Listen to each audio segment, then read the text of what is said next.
Today's daf we're going to be learning is Zevachim daf kafeh. We're going to get started from the end of yesterday's daf. So we have this question. We asked the question. We had this machloka between the rabbis and Rabbi Shimon about the word kihuna. If it says kohen in the pasuk, according to the rabbis, that means it has to be done with yad yamin, with the right hand.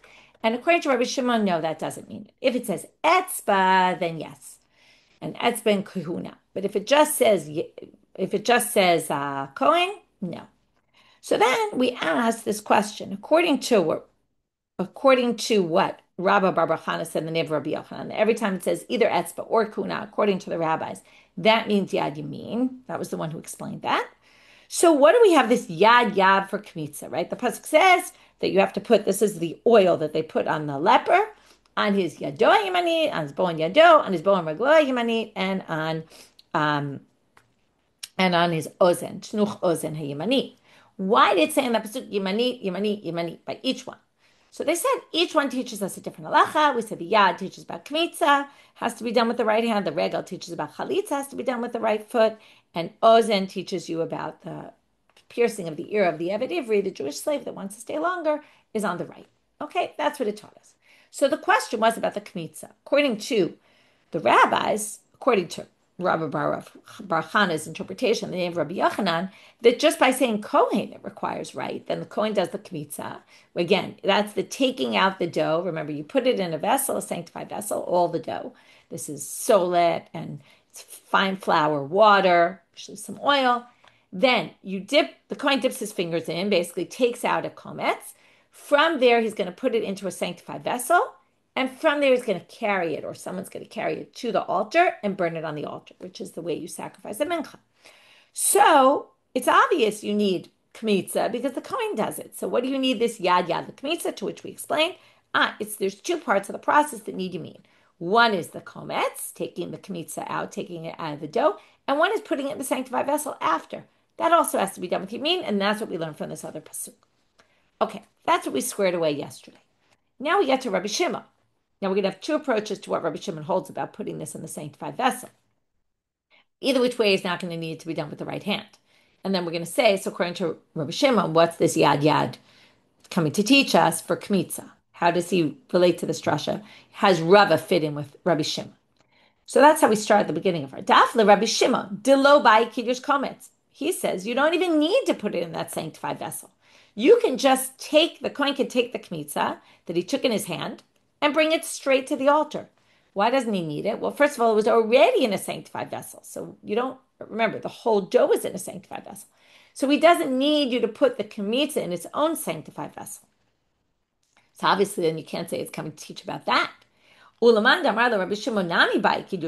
there's a debate about whether he really requires this or not. Some people think he does require it to go in this extra vessel. But he thinks it's fine if you put it in the left, with the left hand. In other words, so either he doesn't require it to go in this vessel at all, or even if he does, he's fine with it to be with your left hand. Note again, this is all just the placing in the vessel has to be with your right hand. Maybe the holding of the vessel has to be with your right hand. Either which way, he doesn't require right hand.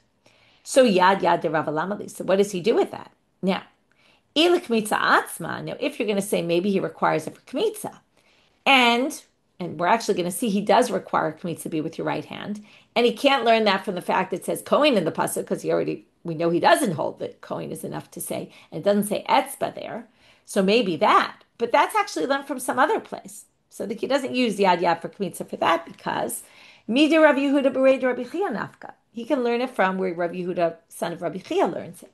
The Amar Rabbi Yehuda Bered Rabbi Chia, my time at Rabbi Shimon, as they explain, okay, this Rabbi Yehuda in the name of Rabbi Chia explains Rabbi Shimon's position, why he requires the kemitza be done with your right hand, which means we're going to have a drasha for that, which means we're not going to learn it to our topic, right? And then we're stuck with what's yad lekemitza coming for according to Rabbi Shimon.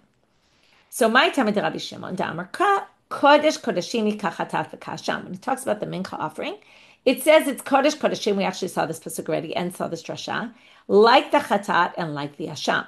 Okay, now what does it mean? It's like the chatat and like the asham. Only we need to say it's like the chatat. If the asham is like the chatat, you don't need both. So what do we learn here? Well, sometimes it's like a chatat, sometimes it's like an asham. How so?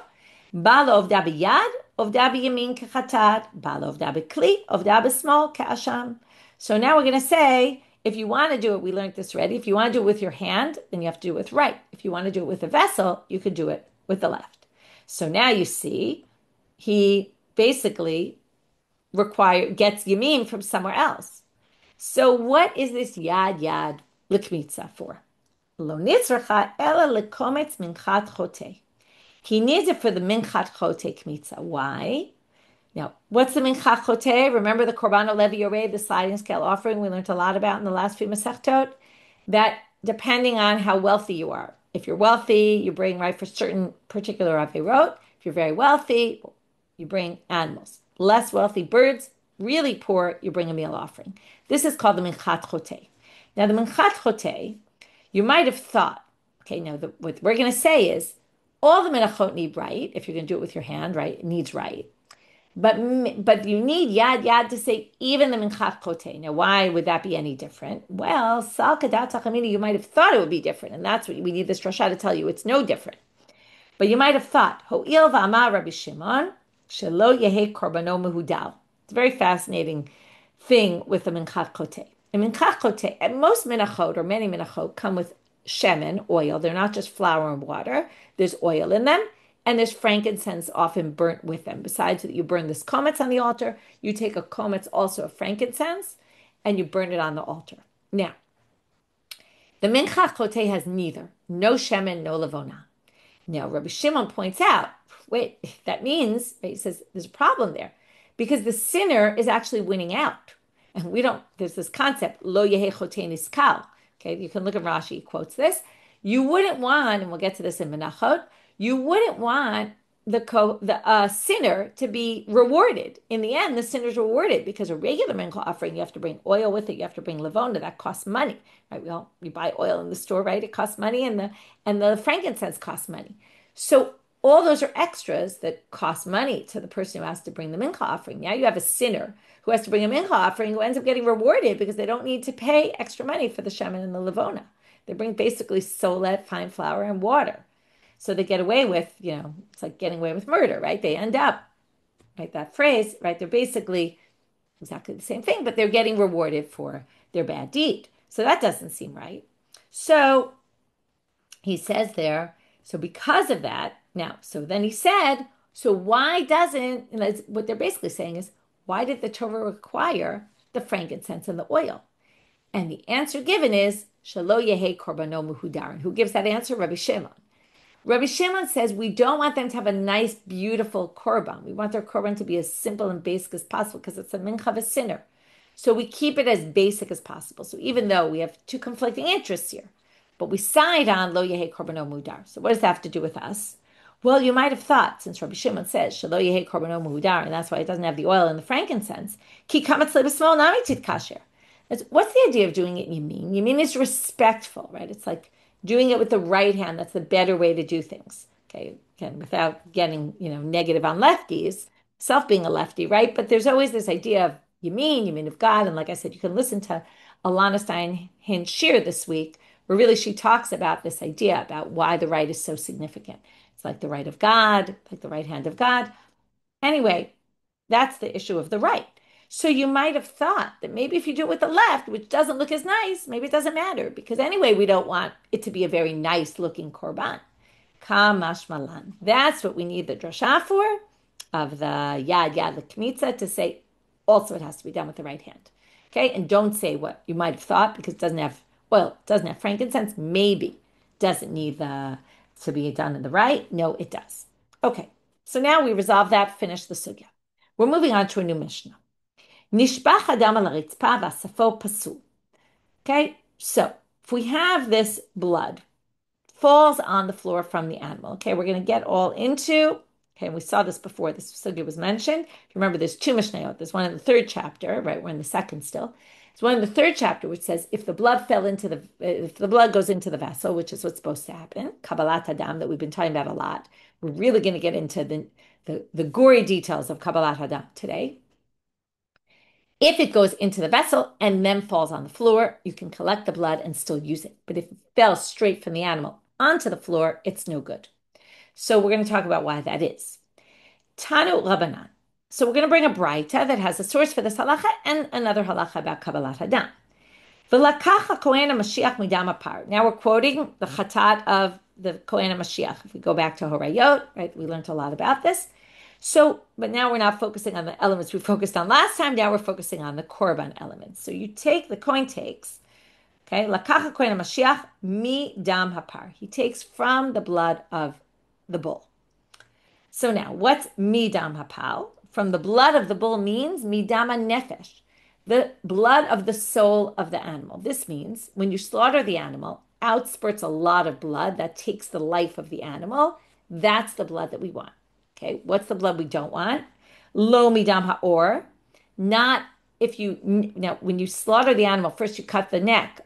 So when you cut any piece of skin, blood comes out. We don't want that kind of blood, not the blood of a cut. Right?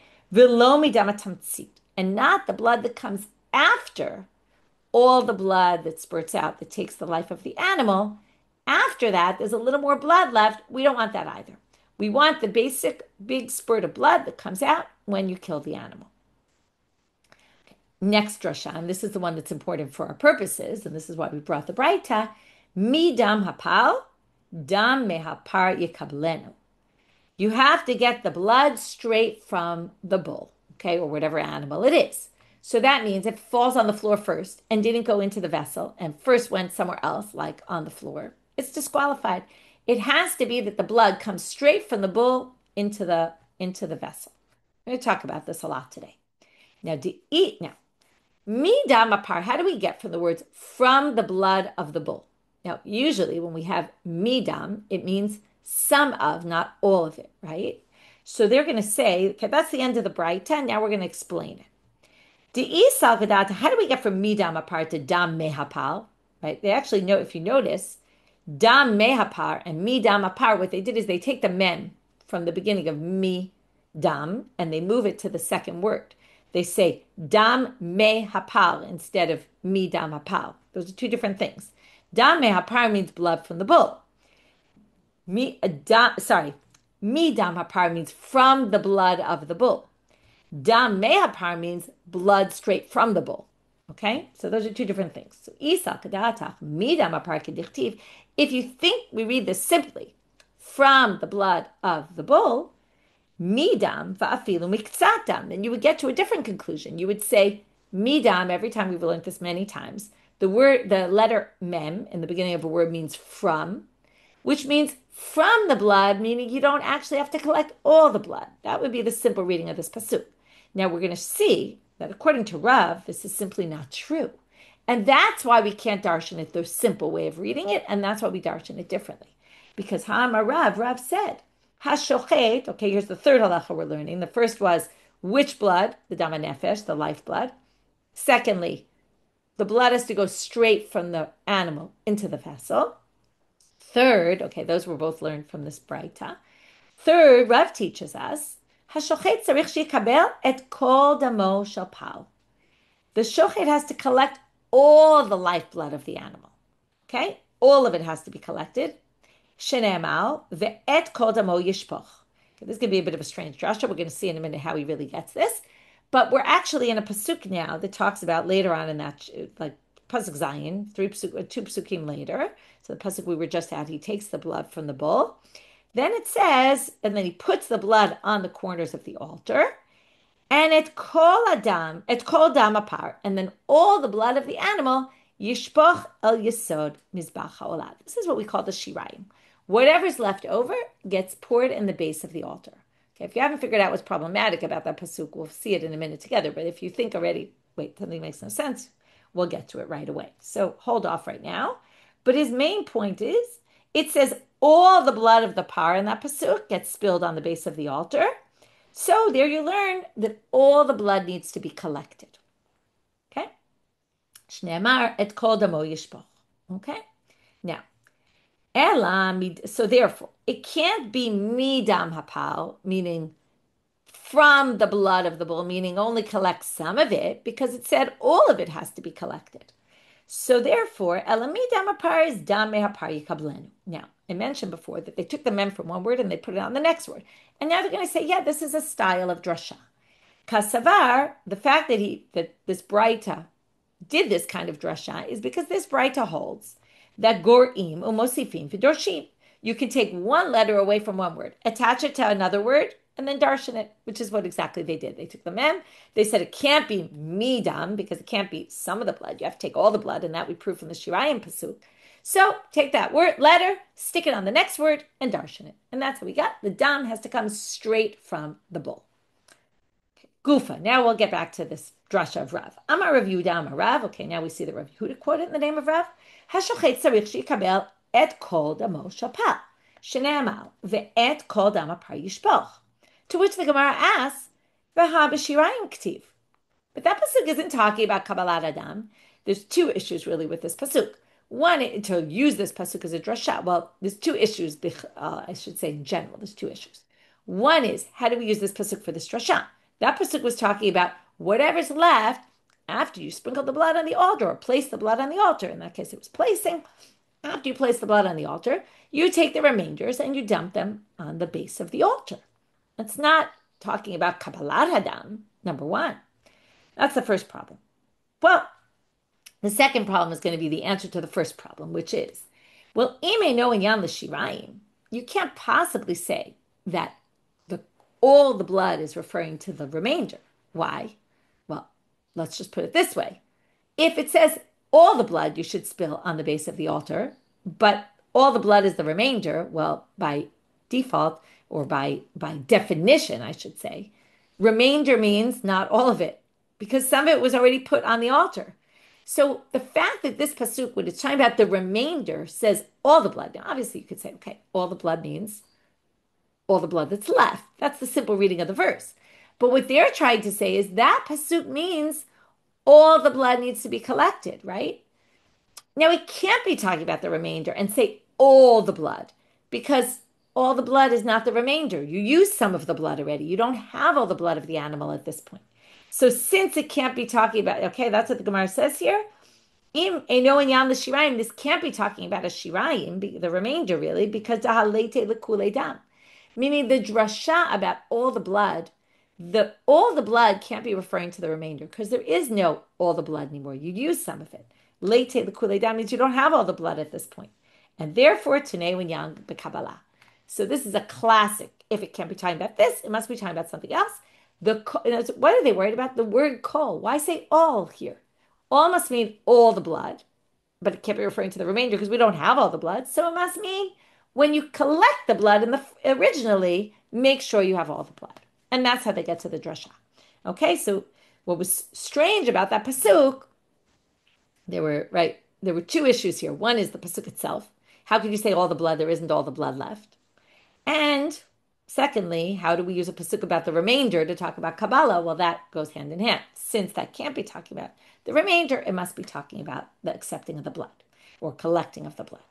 So from there, we got to our drasha, which, in other words, again, just to see where we are structure, in terms of the structure of the Gemara, that was all to explain Rav. It said you have to collect all the blood, which explained, right, that was the whole thing about how you can't read mi dam hapar as some of the blood of the par, because it's not some of the blood. You have to collect all the blood. So therefore, we move the mem to the next word, and Darshan did that. The blood is to come straight from the par. And that's the main halacha here that we're looking at, which is the blood has to come straight from the bull, and we're going to go into this more, straight from the bull into this vessel that you're collecting the blood in. Can't pass anywhere on the way, can't go straight to the floor, it's disqualified. Okay, if it goes somewhere else, it's no good. And we're going to add to this now. Amar Rav Yehuda Amar Shmuel, he now quotes Shmuel as saying, as soon as you slaughter, take the knife, slaughter the animal, pick up the knife. Why?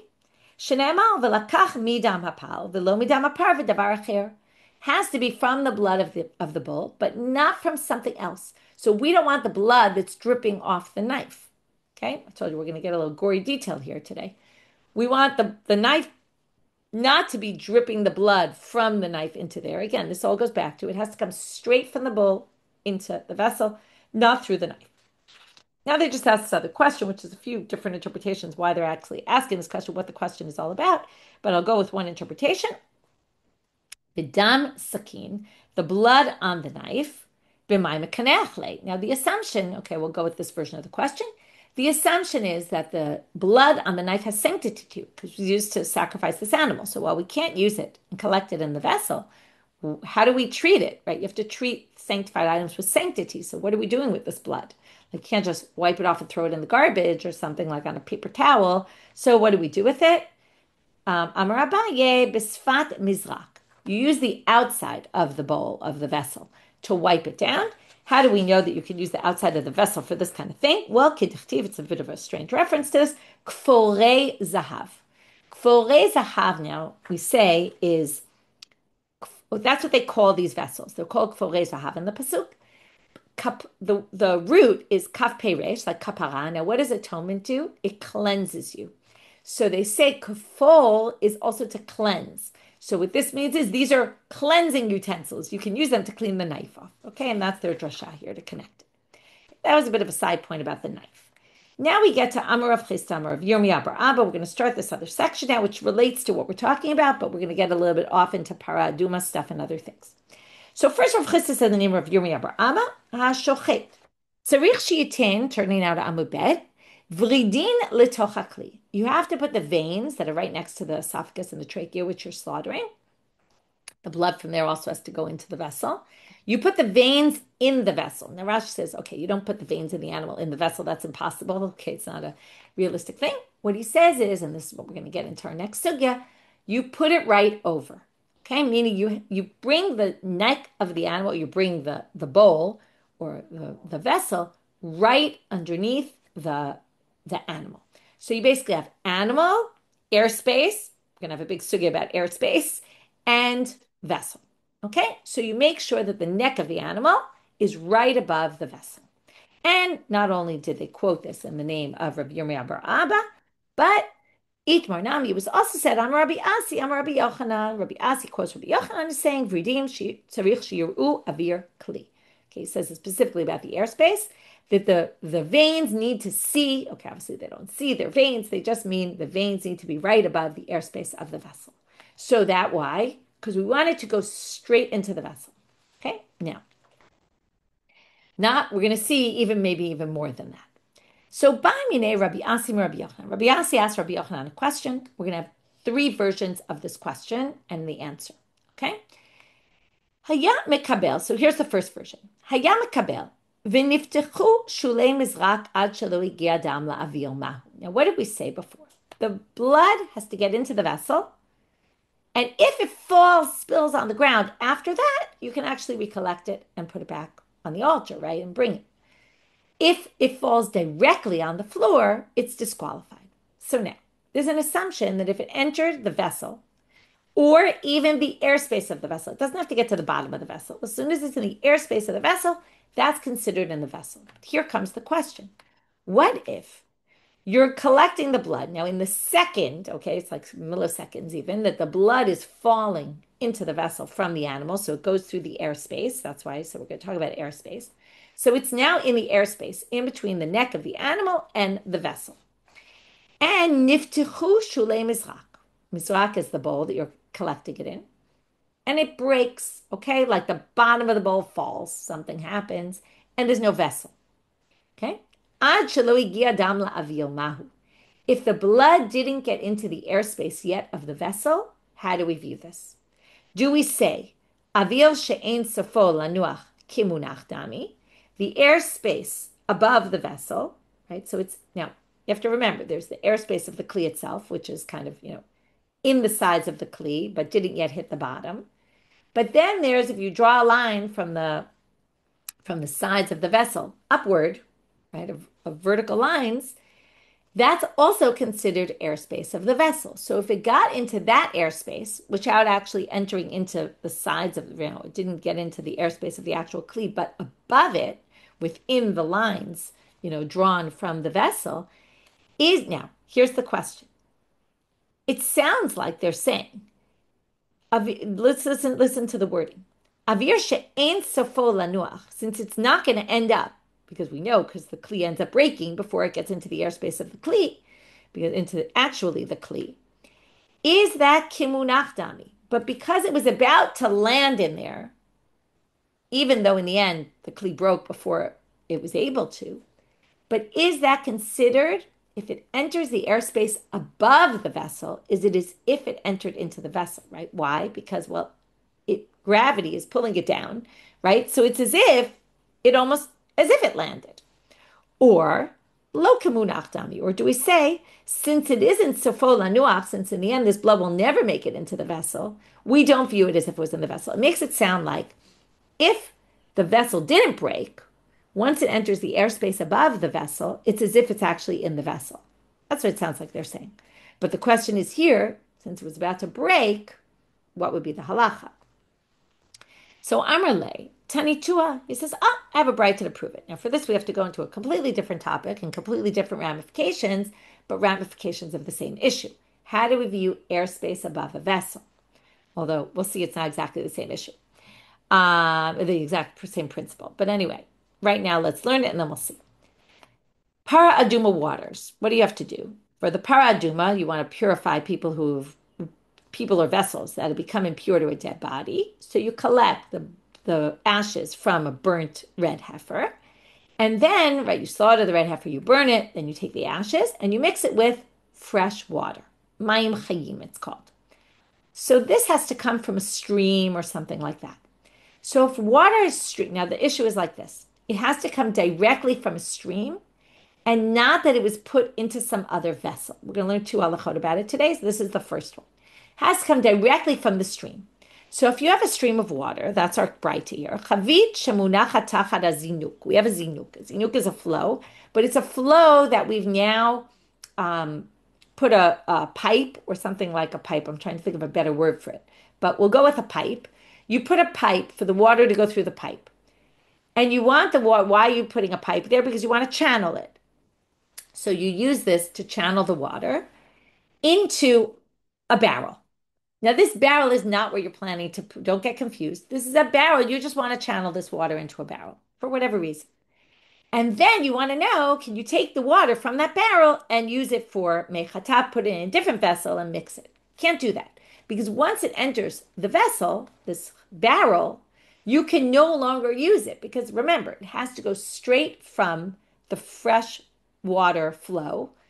It could go through a pipe or a channel, because that's not a vessel. That's open on both sides, right? Nothing can stay in there. So that's not called a vessel. As long as it doesn't follow through a vessel, you're okay. But if it goes into a vessel first, which is this chavit that we're talking about, it's disqualified. Now you can't use that water that went into the vessel for paraduma. That's a fact. But the question is, what if it entered the airspace above the vessel, right? So if you have something coming out of a pipe, so we have the stream of water coming, a pipe that the water's channeled through, and then it kind of, right, there's like this arc shape where it goes from there into the vessel and it starts falling into the vessel. Before it falls into the vessel, it's in the air above the vessel. So the question is that water considered as if it went into the vessel? So the Braita says, so we have a barrel that's basically under this zinuk, this flow that we've channeled. Mayim shebetocha. Any water that went into the barrel can't be used for mechatat because it's no longer coming from a direct stream because it came from this vessel. And bechutzala, and outside of it. What they mean outside of it, you'll see in a minute, they mean outside of it is something else. But in this part of the sentence, outside of it means right above it in the line of the barrel. So if you draw 2 lines up or a circular line up from like a sphere shape going upward, anything in that airspace is as if it was already in the barrel. So if I catch the water coming out of the pipe that's right above the vessel, it's as if it was in the vessel. I can't use it for, right? If I catch it in the vessel, I want to mix the mechatat, I can't. It's disqualified. So that's really the answer to the question. Although you might notice it's not really an answer to the question, but you'll see why in a minute. But we think that answers our question. Anything above the airspace is right in the airspace, even though it didn't get into the actual airspace of the vessel. It's right above it. It's already as if it was in the vessel. For our purposes, right, that would tell us if you're collecting it before, right, you collect it before, I'm sorry, and it didn't, right, and then it fell, let's say the kli broke and it fell on the floor, it was as if it was already in the vessel. Okay, the problem is, what's the problem?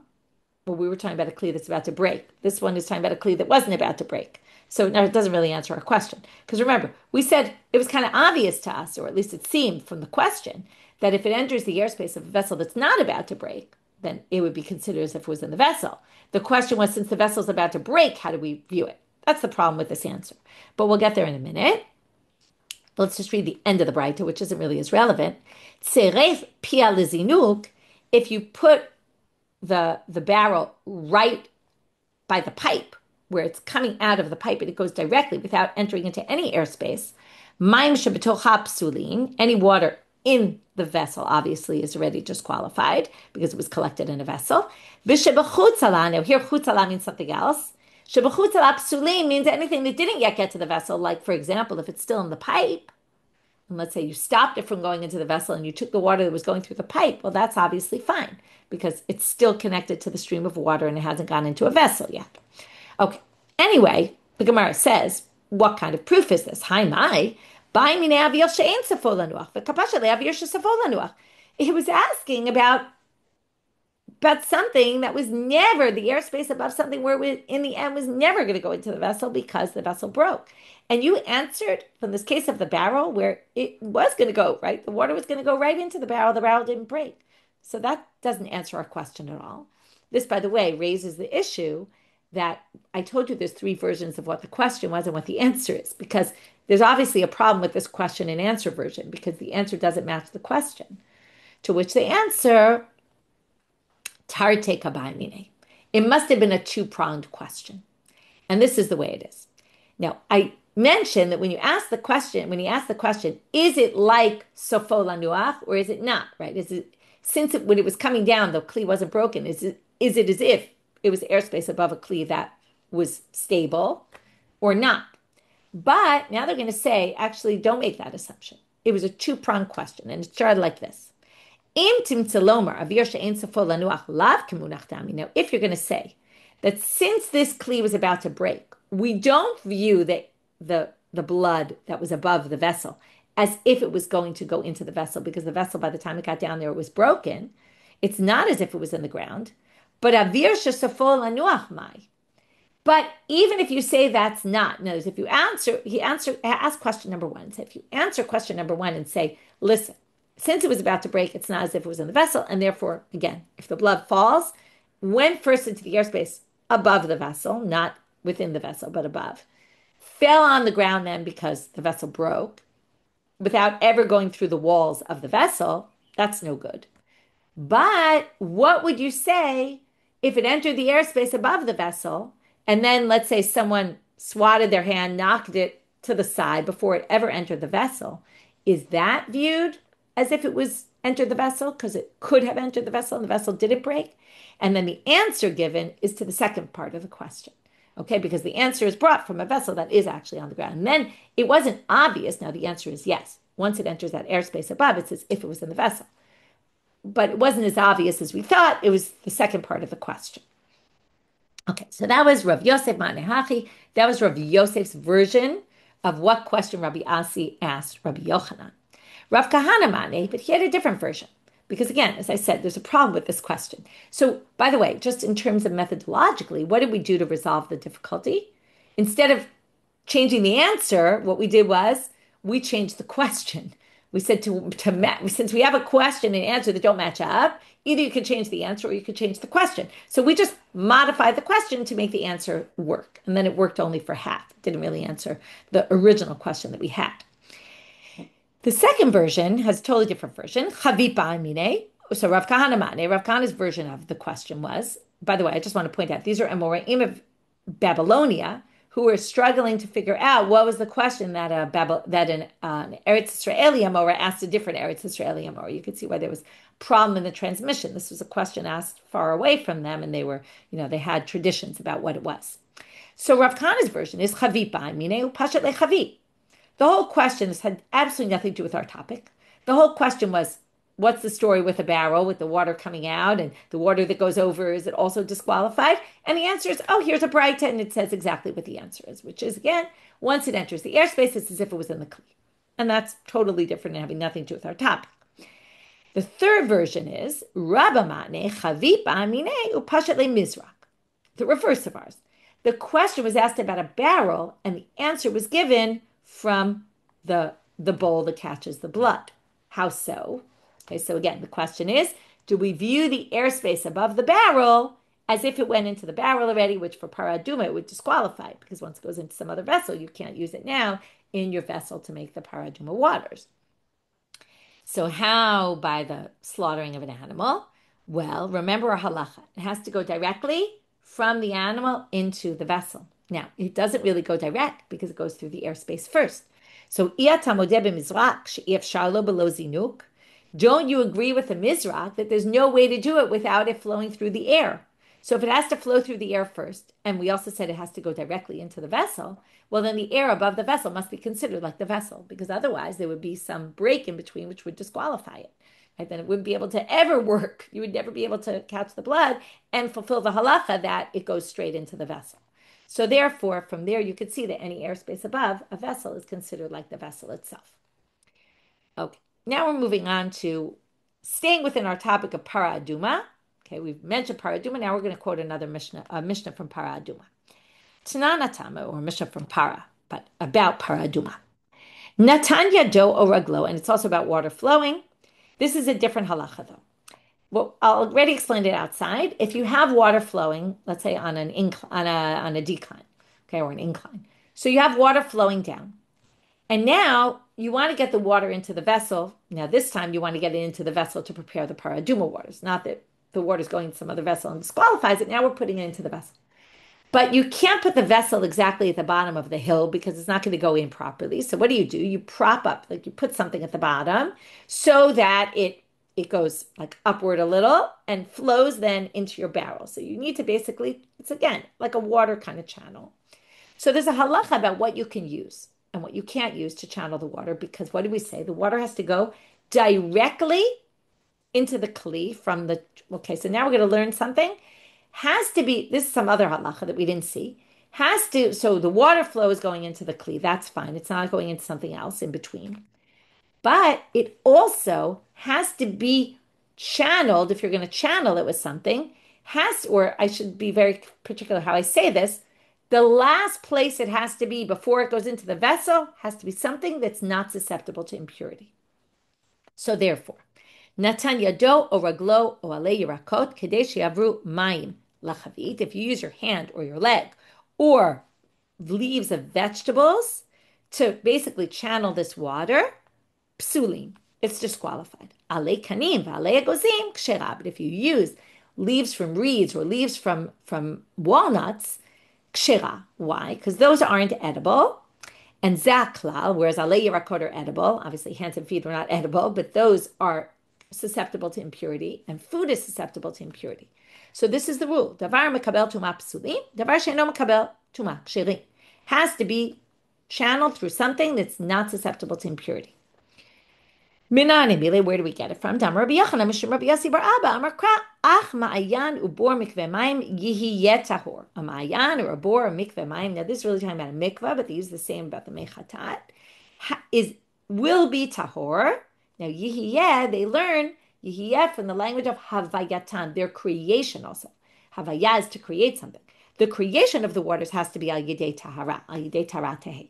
So that means it has to be created by something pure, meaning when you're putting it into wherever the mikveh or the vessel that you're going to use to prepare the mechatat has to be from a source of something pure. So, and also something that can't be susceptible to impurity, even though your hand might not be impure right now, but it is susceptible to impurity, that disqualifies it. So, Amar Rabbi Chia, Amar Rabbi Yochanan, Zot Omeret. Now, what did I tell you? The very last stage before it goes in there is what we're concerned with, just the last stage. If it went by your hand and then it went somewhere else, like let's say, and then it went through Alei Gozim and straight into the Kli, it would be fine. So what do they say here? Well, think about what happens. If you're channeling it, and their assumption is you're channeling a little bit upward to get into the vessel, then it has to pass through airspace first. Now, airspace is not susceptible to impurity. So if it first hits airspace before it, and as if it goes from your hand to the airspace to the vessel, well, the airspace should mean the last thing it hit was airspace, which is not susceptible to impurity. It should be fine. But this says it's not fine, even though it goes hand to airspace to vessel. So what does that teach you again? Avir kli kekli dami. That the airspace above the vessel is as if it's the vessel. And that's why we view this as it goes straight from your hand into the vessel, even though it's not really. So that's what Rabbi Chia said in the name of Rabbi Yochanan. Amar le Rabbi Zera, Rabbi Chia bar Abba, v'dilma b'shotet. Why do you say that? Maybe it didn't go upward and there's airspace it hits first. Maybe it went straight down, straight into the barrel, into the vessel. That could be. To which Amar le, he says back to him, Trat. Okay, when Rabbi Zera said to Rabbi Chia bar Abba this, Rabbi Chia says to him, to Rabbi Zera, Trada, you imbecile. Like, what kind of a statement is that? Of course not. Look at what it says. It says that the water will pass into there. That means you have to kind of pass it upward. Okay, it doesn't mean it drips down. If it dripped down, you wouldn't need to put your hand there to basically push it. And the wording doesn't match at all what you're saying. And again, you can learn from here, the airspace above a vessel is like it was in the vessel already. So that's why we brought this, because it's teaching the same idea. And we'll just finish up this section with Rabbi Chia bar Abba, Amar Rabbi Yochanan, Me'edu Tosha Rabbi Tzadok Nishnei Mishnazo. This Mishnah that we just talked about was taught in the name of Rabbi Tzadok. Ditnan, as we see in the Mishnah, He'id Rabbi Tzadok. Okay, this is from Edu Yo. We have all these testimonies of people. Ala zochalim shekacham ba'alei agozim sheim ksherim. Okay, if you stream these waters through the alei agozim, it's actually kasher, because remember, that's not susceptible to impurity. Zeh haya maaseh ba'aliyah. There was a case, actually, the Mishnah continues there in Edu Yo. There was a case, uba maaseh lefnei chachamim v'lishkat hagazit v'yichshiru. There was a case there, and they permitted. Okay, so that's the end of the section about the airspace being as if it's in the vessel, and that, well, we all got to, because of the blood goes through the air till it gets to the kli, and we don't view that as something that it went in between to somewhere else, because again, we learned the dam is to come straight from the par. We learned all the blood is to come, the blood is to come straight from the par, not also from the knife. Okay, we learned a whole bunch of halachot. Now we're going to end with this other halacha. Amar Rabbi Zera, Amar Rabbi, Hatzorem ozen para. Okay, some people say it's Amar Rabbi Yochanan, that must be, yeah, it should be Amar Rabbi Yochanan. Hatzorem ozen apal. Let's say you make a nick in the ear of the animal, which blemishes the animal, then the animal's a balmum, now can't you be used as a sacrifice? V'achar kach kibel damo. Now here, what if you did it after it was slaughtered? So the animal was totally fine, not blemished before when you slaughtered it, but after you slaughter it when the animal's already dead or dying, you then blemish the animal. Pasul, this disqualifies the animal. That's very strange, because the animal's dead already.